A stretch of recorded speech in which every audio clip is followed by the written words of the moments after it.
ದಕ್ಷಿಣ ಭಾರತದ ಕರ್ನಾಟಕ ಭಾಗದಲ್ಲಿ ಸುಮಾರು 750ರಿಂದ 1054ರವರೆಗೆ ಆಳಿದ ಒಂದು ಸಾಮಂತ ರಾಜವಂಶವೇ ನೊಳಂಬ ವಂಶ. ನೊಳಂಬರ ರಾಜಧಾನಿ ಆಂಧ್ರ ಪ್ರದೇಶದ ಅನಂತಪುರ ಜಿಲ್ಲೆಯ ಮಡಕಶಿರಾ ತಾಲೂಕಿನ ಹೇಮಾವತಿ. ಕರ್ನಾಟಕದ ಗಡಿಭಾಗಕ್ಕೆ ಹೊಂದಿಕೊಂಡಿರುವ ಹೇಮಾವತಿಗೆ ಹೆಂಜೇರು ಎಂಬ ಹೆಸರಿದೆ. 8ನೇ ಶತಮಾನದಿಂದ 11ನೇ ಶತಮಾನದ ಮಧ್ಯಭಾಗದವರೆಗೆ ನೊಳಂಬರು ಹೇಮಾವತಿಯನ್ನು ರಾಜಧಾನಿಯನ್ನಾಗಿ ಮಾಡಿಕೊಂಡು ನೊಳಂಬವಾಡಿ ಎಂಬ ಪ್ರಾಂತ್ಯವನ್ನು ಕಟ್ಟಿ ಆಳಿದರು.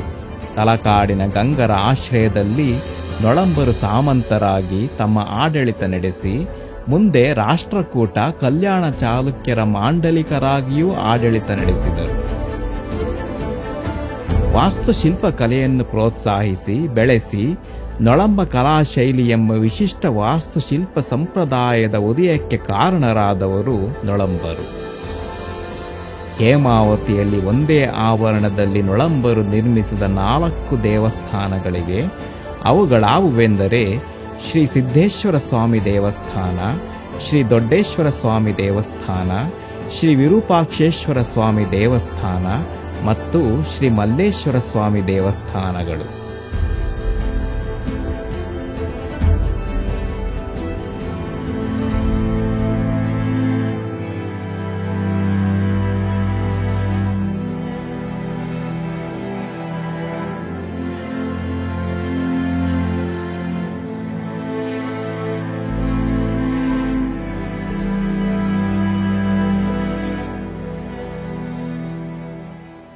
ಶ್ರೀ ಸಿದ್ದೇಶ್ವರ ಸ್ವಾಮಿ ದೇವಸ್ಥಾನ ಹೇಮಾವತಿಯ ಪ್ರಮುಖ ದೇವಸ್ಥಾನ. ದೇವಸ್ಥಾನದ ತಳವಿನ್ಯಾಸದಲ್ಲಿ ಚತುರಸ್ರ ಗರ್ಭಗೃಹ, ಅರ್ಧಮಂಟಪ, ನವರಂಗ ಹಾಗೂ ಮುಖಮಂಟಪಗಳಿವೆ.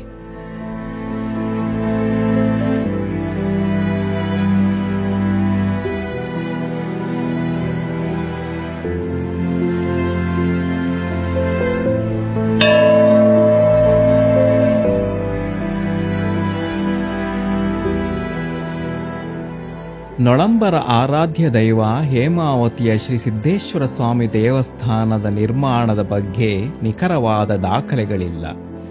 ಶ್ರೀ ಸಿದ್ದೇಶ್ವರ ಸ್ವಾಮಿ ದೇವಸ್ಥಾನದ ಮುಖಮಂಟಪ ಬರಗೂರಿನ ಶ್ರೀ ಮಹೇಂದ್ರೇಶ್ವರ ದೇವಸ್ಥಾನದ ಮುಖಮಂಟಪದ ವಿನ್ಯಾಸವನ್ನು ಹೋಲುತ್ತದೆ ಹಾಗೂ ನೊಳಂಬರ ದೊರೆ ಮಹೇಂದ್ರ ದೇವ ಕ್ರಿಸ್ತಶಕ 878ರಲ್ಲಿ ಬರಗೂರಿನ ದೇವಾಲಯದ ಮುಖಮಂಟಪ ಕಟ್ಟಿಸಿದನೆಂಬ ಮಾಹಿತಿ ಶಾಸನಗಳಿಂದ ದೊರೆತಿರುವ ಕಾರಣ ಹೇಮಾವತಿಯ ಶ್ರೀ ಸಿದ್ದೇಶ್ವರ ಸ್ವಾಮಿ ದೇವಸ್ಥಾನವನ್ನೂ ಸಹ ಇದೇ ಕಾಲಮಾನದಲ್ಲಿ ನಿರ್ಮಾಣ ಮಾಡಿರಬಹುದು ಎಂದು ಊಹಿಸಲಾಗಿದೆ.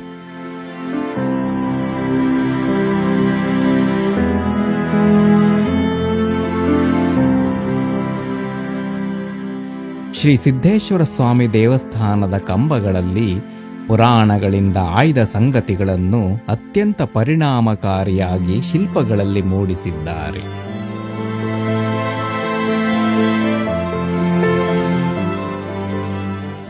ಪಶ್ಚಿಮಾಭಿಮುಖವಾಗಿರುವ ಶ್ರೀ ಸಿದ್ದೇಶ್ವರ ಸ್ವಾಮಿ ದೇವಸ್ಥಾನದ ಗರ್ಭಗುಡಿಯಲ್ಲಿ ಶ್ರೀ ಸಿದ್ದೇಶ್ವರನನ್ನು ಪ್ರತಿಷ್ಠಾಪಿಸಲಾಗಿದೆ.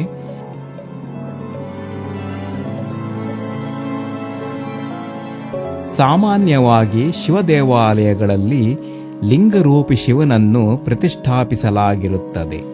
ಆದರೆ ಶ್ರೀ ಸಿದ್ದೇಶ್ವರ ಸ್ವಾಮಿ ದೇವಸ್ಥಾನದಲ್ಲಿ ಶಿವ ಲಿಂಗರೂಪಿಯಲ್ಲ, ಬದಲಿಗೆ ಮಾನವರೂಪಿ. ಈ ಸಿದ್ದೇಶ್ವರನನ್ನು ಕೆಲವು ವಿದ್ವಾಂಸರು ಭೈರವರೂಪಿ ಶಿವ ಎಂದು ಗುರುತಿಸಿದ್ದಾರೆ.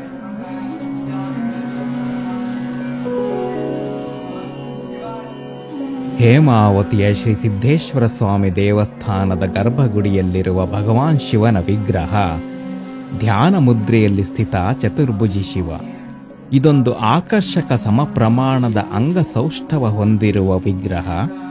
ಬಲಪಾದದ ಮೊಣಕಾಲಿನ ಮೇಲೆ ತುಸುತಾಗಿರುವ ಅಭಯ ಮುದ್ರಿಕೆಯ ಮುಂಭಾಗದ ಬಲಗೈ, ಬಲಭಾಗದ ಹಿಂಗೈಯಲ್ಲಿ ಬೆರಳುಗಳು ನವಿರಾಗಿ ಹಿಡಿದಿರುವ ತ್ರಿಶೂಲ, ಮುಂಭಾಗದ ಎಡಗೈಯಲ್ಲಿ ಕಪಾಲ, ಹಿಂಗೈಯಲ್ಲಿ ಡಮರು, ಕಟ್ಟಿದ ಜುಟ್ಟು, ಸುತ್ತ 2 ಎಳೆಯ ಪ್ರಭಾವಳಿ, ಕಪಾಲದಿಂದಲಂಕೃತ ಮುಂಡದ ಶಿಖರ, ಹಣೆಗೆ ಸುತ್ತಿದ ಸರ್ಪ, ನಾಗತೊಳಬಂದಿ ಕಟಿಬಂದಿ, ಕೈಬಳೆ ಆಭರಣದಿಂದಲಂಕೃತ ಕತ್ತು, ರುಂಡಮಾಲೆಯ ಯಜ್ಞೋಪವೀತ, ಕರಿಕಲ್ಲಿನಲ್ಲಿ ಬಿಡಿಸಿರುವ ಅತ್ಯಂತ ಸುಂದರವಾದ ಈ ವಿಗ್ರಹ ಉಗ್ರರೂಪಿಯಲ್ಲ, ಬದಲಿಗೆ ಸೌಮ್ಯರೂಪಿ ಪ್ರಸನ್ನಚಿತ್ತ.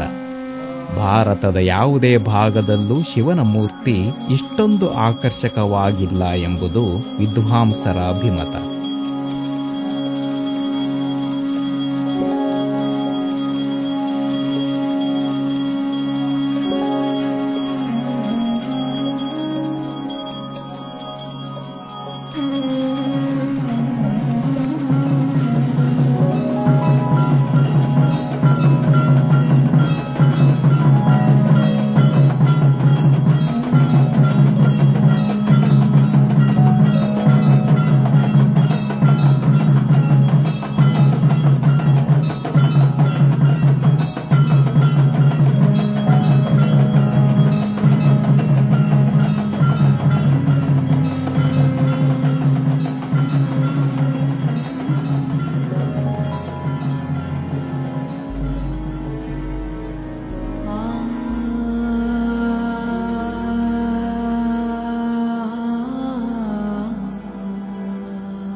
ಶ್ರೀ ಸಿದ್ದೇಶ್ವರ ಸ್ವಾಮಿ ದೇವಸ್ಥಾನದಿಂದ ಮುಂದೆ ಸಾಗಿದರೆ ಶ್ರೀ ದೊಡ್ಡೇಶ್ವರ ಸ್ವಾಮಿ ದೇವಸ್ಥಾನಕ್ಕೆ ಹೋಗಬಹುದು.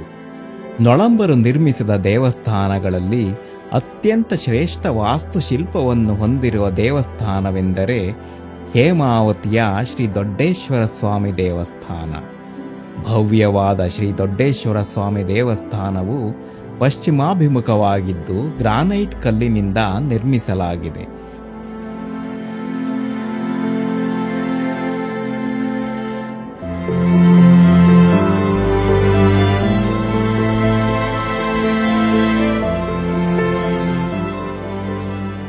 ದೇವಸ್ಥಾನದ ಮುಂಭಾಗದ ಮಂಟಪದಲ್ಲಿ ಭಗವಾನ್ ಶಿವನ ವಾಹನವಾದ ನಂದಿಯನ್ನು ಪ್ರತಿಷ್ಠಾಪಿಸಲಾಗಿದೆ.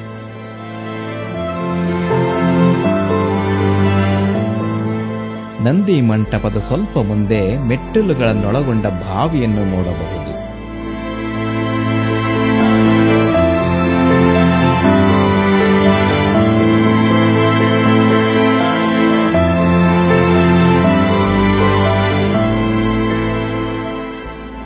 ಶ್ರೀ ದೊಡ್ಡೇಶ್ವರ ಸ್ವಾಮಿ ದೇವಸ್ಥಾನದ ಹೊರಭಾಗದಲ್ಲಿ ಅರೆಗಂಬಗಳನ್ನು ನೋಡಬಹುದು.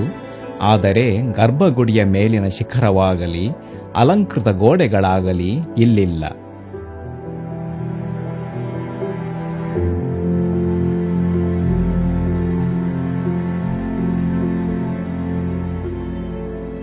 ನೊಳಂಬರು ನಿರ್ಮಿಸಿದ ದೇವಸ್ಥಾನಗಳಲ್ಲಿ ಗಾಳಿ ಬೆಳಕಿನ ವ್ಯವಸ್ಥೆಗೆ ಜಾಲಾಂಧ್ರಗಳು ಅಥವಾ ಕಿಟಕಿಗಳನ್ನು ನಿರ್ಮಿಸಿದರು.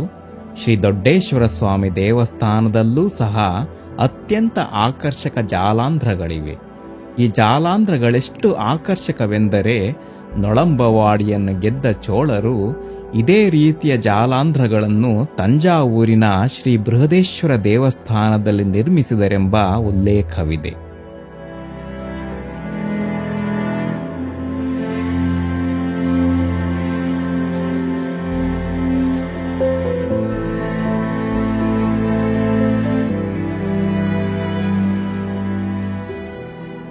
ಶ್ರೀ ದೊಡ್ಡೇಶ್ವರ ಸ್ವಾಮಿ ದೇವಸ್ಥಾನದ ಪ್ರವೇಶ ದ್ವಾರದಲ್ಲಿ ಶಿಲ್ಪಗಳ ಕೆತ್ತನೆಗಳಿವೆ.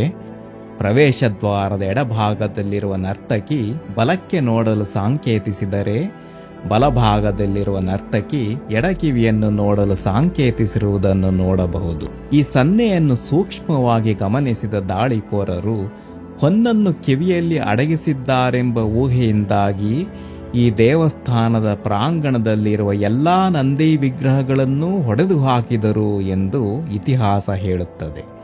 ವಿಗ್ರಹಗಳು ಆಕ್ರಮಣಕ್ಕೆ ತುತ್ತಾಗಿರುವುದನ್ನು ಈಗಲೂ ನೋಡಬಹುದು.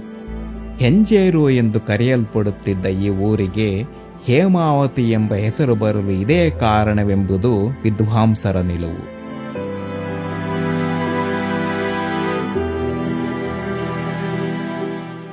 ಶ್ರೀ ದೊಡ್ಡೇಶ್ವರ ಸ್ವಾಮಿ ದೇವಸ್ಥಾನದ ತಳವಿನ್ಯಾಸದಲ್ಲಿ ನವರಂಗ, ಅರ್ಧಮಂಟಪ ಹಾಗೂ ಚತುರಸ್ರ ಗರ್ಭಗೃಹವಿದೆ.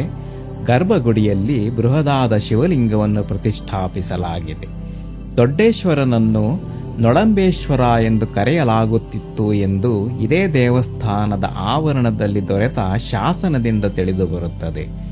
ಹೆಂಜೇರುವಿನ ನೊಳಂಬೇಶ್ವರ ದೇವಸ್ಥಾನ ಮಹಾಘಟಿಕ ಸ್ಥಾನವಾಗಿತ್ತು, ಅಂದರೆ ಒಂದು ವಿದ್ಯಾ ಕೇಂದ್ರವಾಗಿತ್ತು ಎಂದು ನಿರೂಪಿತವಾಗಿದೆ.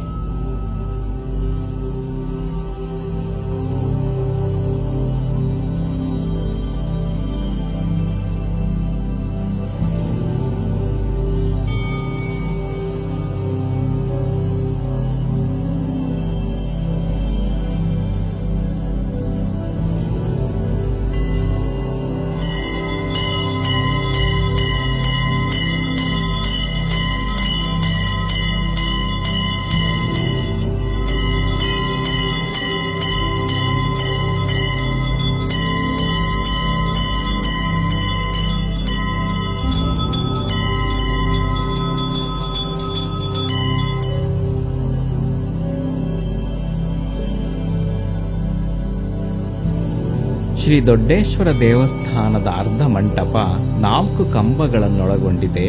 ನವರಂಗದಲ್ಲಿ 16 ಕಂಬಗಳಿವೆ. ದೇವಸ್ಥಾನದ ಕಂಬಗಳಲ್ಲಿ ರಾಮಾಯಣ, ಮಹಾಭಾರತ, ಪುರಾಣ ಪ್ರಸಂಗಗಳನ್ನು ಅತ್ಯಾಕರ್ಷಕವಾಗಿ ಬಿಡಿಸಲಾಗಿದೆ.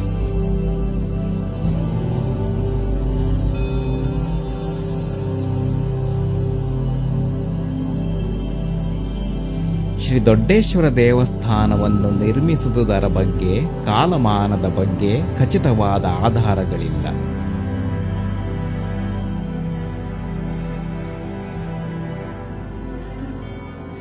ಶ್ರೀ ದೊಡ್ಡೇಶ್ವರ ದೇವಸ್ಥಾನದ ಹತ್ತಿರ ಶ್ರೀ ಮಲ್ಲೇಶ್ವರ ಸ್ವಾಮಿ ದೇವಸ್ಥಾನವಿದೆ. ಇದು ಪೂರ್ವಾಭಿಮುಖವಾಗಿದ್ದು ದೇವಸ್ಥಾನವನ್ನು ಪ್ರವೇಶಿಸಲು ಉತ್ತರ ಮತ್ತು ದಕ್ಷಿಣಕ್ಕೆ ಮೆಟ್ಟಿಲುಗಳಿವೆ. ಭಗವಾನ್ ಶಿವನ ವಾಹನವಾದ ನಂದಿಯನ್ನು ಮಂಟಪದಲ್ಲಿ ಪ್ರತಿಷ್ಠಾಪಿಸಲಾಗಿದೆ.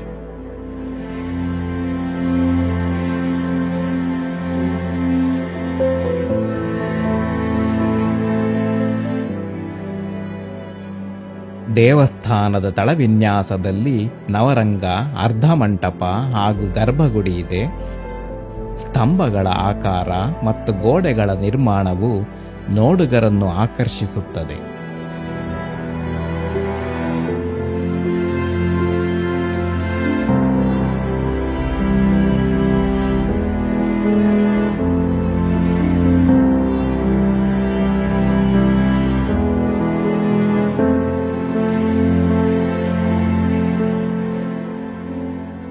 ಚತುರಸ್ರ ಗರ್ಭಗುಡಿಯಲ್ಲಿ ಶ್ರೀ ಮಲ್ಲೇಶ್ವರ ಸ್ವಾಮಿ ಎಂದು ಕರೆಯಲ್ಪಡುವ ಶಿವಲಿಂಗವನ್ನು ಪ್ರತಿಷ್ಠಾಪಿಸಲಾಗಿದೆ.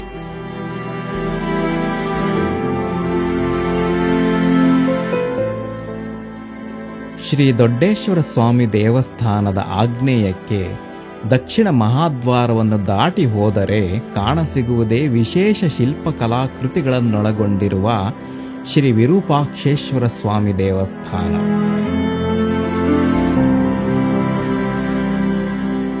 ಪೂರ್ವಾಭಿಮುಖವಾಗಿರುವ ಶ್ರೀ ವಿರೂಪಾಕ್ಷೇಶ್ವರ ಸ್ವಾಮಿ ದೇವಸ್ಥಾನದ ತಳವಿನ್ಯಾಸದಲ್ಲಿ ಗರ್ಭಗುಡಿ, ಅರ್ಧಮಂಟಪ, ಮುಖಮಂಟಪ ಮತ್ತು ಪ್ರತ್ಯೇಕ ನಂದಿ ಮಂಟಪವಿದೆ.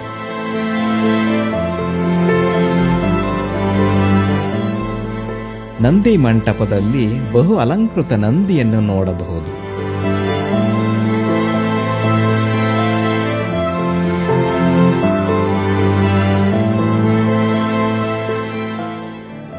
ದೇವಸ್ಥಾನವನ್ನು ಪ್ರವೇಶಿಸಲು ಉತ್ತರ ಹಾಗೂ ದಕ್ಷಿಣದಲ್ಲಿ ಮೆಟ್ಟಿಲುಗಳಿವೆ. ಮೆಟ್ಟಿಲುಗಳ ಬದಿಗಳಲ್ಲಿ ಸುಂದರ ಆಕೃತಿಗಳನ್ನು ಕೆತ್ತಲಾಗಿದೆ.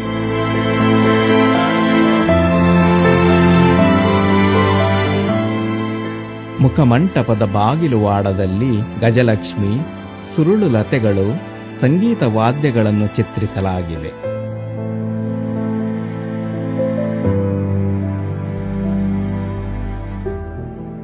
ಶ್ರೀ ವಿರೂಪಾಕ್ಷೇಶ್ವರ ಸ್ವಾಮಿ ದೇವಸ್ಥಾನದ ಕಂಬಗಳಲ್ಲಿ ಪುರಾಣ ಪ್ರಸಿದ್ಧ ಸಂಗತಿಗಳು, ವಿಷ್ಣುವಿನ 7 ಅವತಾರಗಳು, ಮಹಿಷಾಸುರ ಮರ್ಧಿನಿ, ಸುರಾಸುರರ ಸಮುದ್ರ ಮಂಥನ, ಅರ್ಜುನ ಕರ್ಣರ ಮಹಾಭಾರತದ ಯುದ್ಧ ಪ್ರಸಂಗ, ರಾಮಾಯಣದ ಪ್ರಸಂಗಗಳು, ಹೀಗೆ 10 ಹಲವಾರು ಕೆತ್ತನೆಗಳಿವೆ.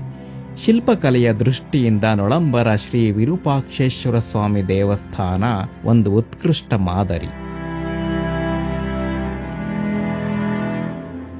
ಗರ್ಭಗುಡಿಯಲ್ಲಿ ಬೃಹದಾದ ಶಿವಲಿಂಗವನ್ನು ಪ್ರತಿಷ್ಠಾಪಿಸಲಾಗಿದೆ. ಶ್ರೀ ವಿರೂಪಾಕ್ಷೇಶ್ವರ ದೇವಸ್ಥಾನದ ದಕ್ಷಿಣಕ್ಕೆ ನೊಳಂಬರ ಕಾಲದ ಬಹುದೊಡ್ಡ ಶಿವಲಿಂಗವೊಂದು ಬಯಲಿನಲ್ಲಿ ನಿಂತಿದೆ. ಬಹುಶಃ ಇದು ಹಿಂದೆ ಪ್ರತ್ಯೇಕ ದೇವಸ್ಥಾನವಾಗಿದ್ದು ಈಗ ಸಂಪೂರ್ಣವಾಗಿ ಶಿಥಿಲವಾಗಿರಬಹುದೆಂದು ತೋರುತ್ತದೆ.